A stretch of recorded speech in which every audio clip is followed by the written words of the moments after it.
bonjour et bienvenue dans les découvertes d'Anta. Comme vous avez pu le constater, nous sommes au sein d'un bateau direction la Casamance, plus précisément à Cap Skirring. Tout d'abord, nous allons aller à Oussouye pour présenter notre salutation au roi Simbouloumey Djedjou. Au-delà de ça, nous allons aller contempler l'histoire d'Aline Sitoé Diatta et une surprise que je vous réserve avant la fin en Casamance. Destination Cap Skirring, restez coachés.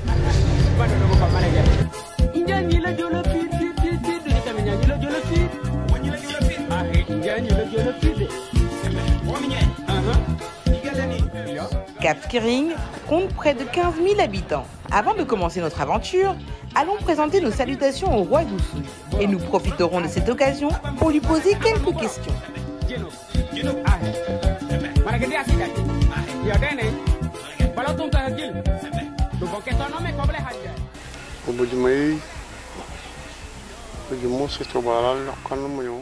Le royaume, c'est une assemblée générale constituée de 17 villages que les sages ont mis sur pied pour regrouper ces villages-là. C'est dans le cadre de pouvoir faire des échanges. Le roi est chargé de convoquer l'ensemble de ces villages-là pour aller échanger, pour voir quelle méthode adopter pour vaincre cette maladie. De ce même côté que les hommes se réunissent, c'est dans ce même sens que les femmes se réunissent pour trouver la meilleure formule. Et aujourd'hui encore, on est Corona, c'est cette même méthode qui a été utilisée.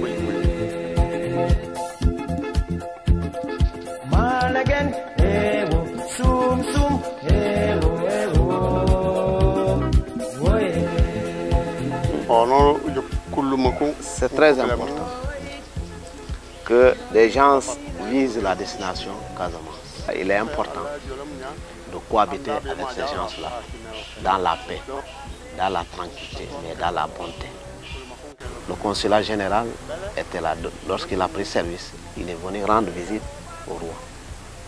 La deuxième communauté la plus importante se trouve en Casamance, plus particulièrement au Cap Skirring.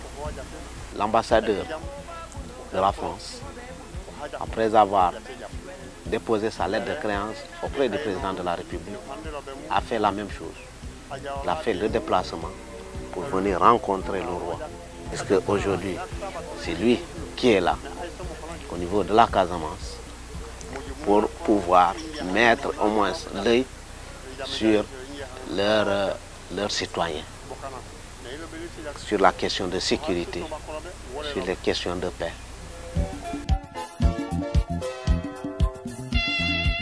En Basse-Casamance, tous les villages se sont implantés à côté des rizières et des bolons.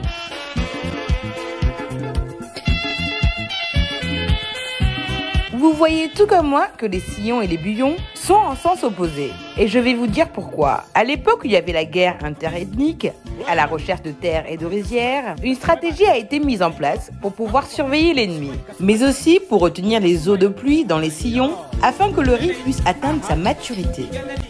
Très chers téléspectateurs, bonjour et bienvenue dans les découvertes d'Anta. L'aventure Casamance continue. Cette fois-ci, nous sommes en direct de Cabrousse et j'ai un guide exceptionnel d'ailleurs qui m'attend. Et on va commencer par l'histoire des tambours téléphoniques. Monsieur Lamine, merci beaucoup de nous accueillir ici au niveau de Cabrousse. Le tam-tam téléphonique n'est rien d'autre qu'un tronc d'arbre vidé de son intérieur et laissant une fente où la main à peine peut passer. Donc le tam-tam téléphonique est un instrument de communication de nos ancêtres depuis tous les temps. Donc dans chaque village où vous allez en Basse-Casamance, se trouvent plusieurs tam-tam téléphoniques, dont un est sacré. Jusqu'au moment où je vous parle, les populations continuent à passer des messages avec ce tam-tam qui est sacré. Supposons qu'une personne importante est décédée dans un village ou un féticheur, donc ce tam-tam téléphonique est utilisé pour passer le message. Nous partons à présent à Cabrousse, village de naissance d'Aline Sitoé Diatta. Cette héroïne de la résistance sénégalaise et particulièrement de la Casamance contre la colonie française. Dotée de dons surnaturels, elle était considérée comme dangereuse. Aline fut arrêtée et jugée par l'administration coloniale, puis déportée à Tombouctou au Mali, où elle meurt du scorbut en 1944 à l'âge de 24 ans.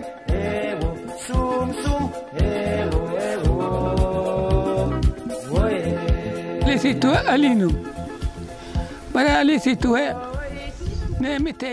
Aujourd'hui, sur plusieurs domaines, Aline Sitoé Diatta, sur le domaine par exemple culturel, Aline Sitoé Diatta avait demandé à ce que les populations pratiquent le Kanyalen qui est le fétichisme.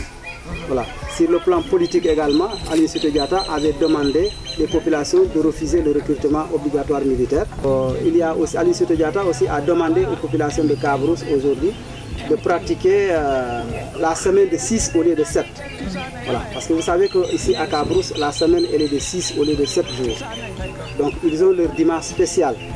Et jusqu'à présent, cette population de Cabrousse tient à cette semaine-là qui dure 6 jours. Donc le samedi peut tomber au jour de lundi, le dimanche peut tomber au jour de vendredi et ça tourne par rapport au calendrier européen. Et également aussi la culture du riz. Parce que c'est dans la zone de la basse Casamance, entre Cabrousse jusqu'à Djembéré, où la principale culture, c'est le riz. Parce que tout ça, c'est des recommandations qu'Aline Sitoé Diatta avait données. Elle avait demandé les populations de boycotter les cultures occidentales, qui étaient l'arachide, qu'a imposé l'Occident dès qu'ils sont arrivés ici. Donc, et que de cultiver que le riz. C'est pourquoi dans cette zone, la principale culture, c'est le riz.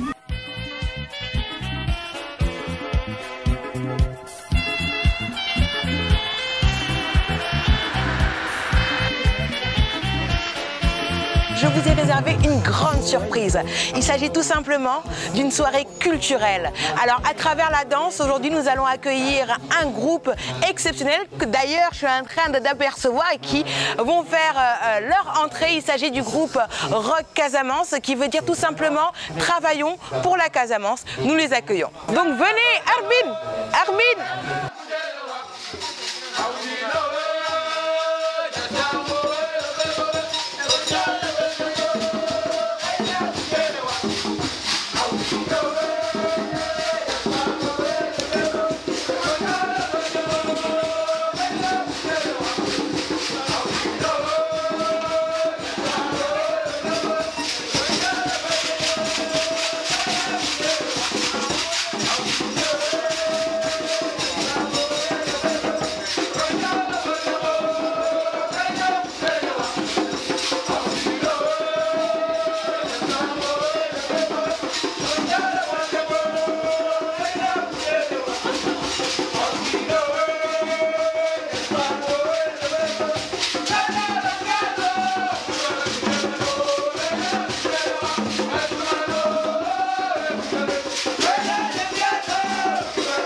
Qui parle de tourisme, pas d'animation culturelle, pas d'animation artistique.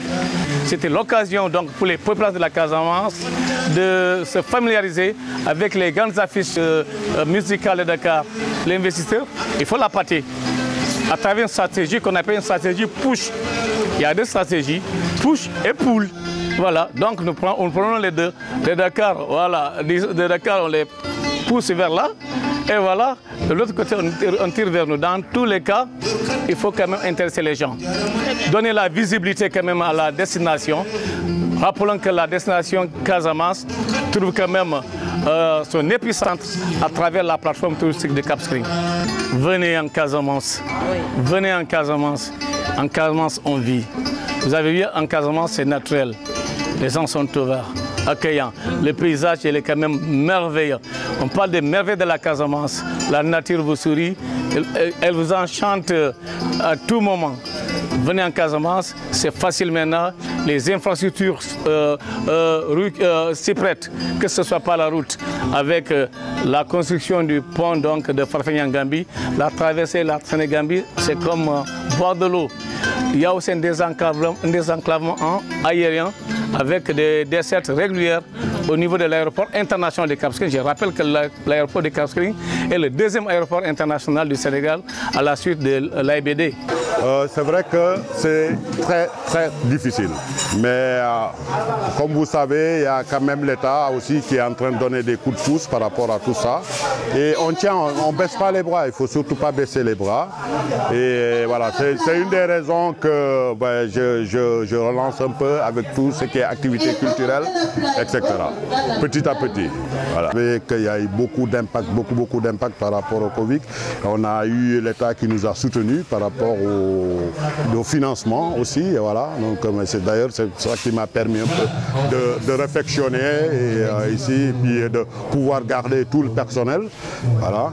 Mais il y a bien sûr, il y a des packages qu'on a mis en place. Et il faut venir parce qu'il y a tellement de choses à voir. Et je veux vous remercier, vous, tout ce que vous faites, parce que c'est pas facile. Voilà, donc vous êtes en train de montrer vraiment le vrai visage de nos atouts dans le secteur et ça, on vous en remercie vraiment. Merci.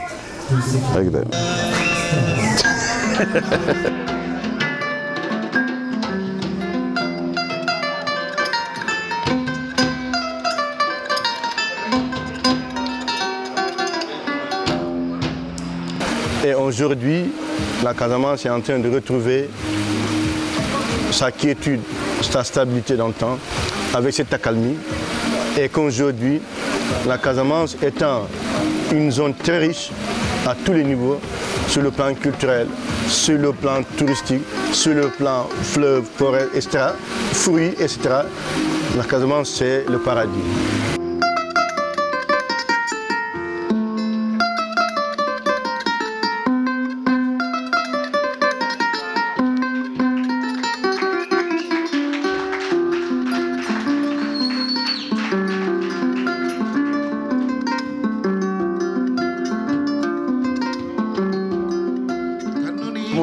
On a les plats traditionnels Diola, plus connus comme c'est bon, le plat traditionnel, et puis en plus les jus locaux, parce qu'on ne peut pas parler gastronomie sans parler de la Casamance. Hein.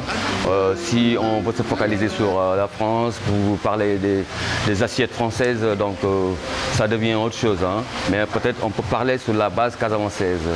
C'est quoi? C'est le nyankatang, le riz de la vallée, les poissons, ce qu'on a, les fruits de mer, voilà, hein, c'est ça.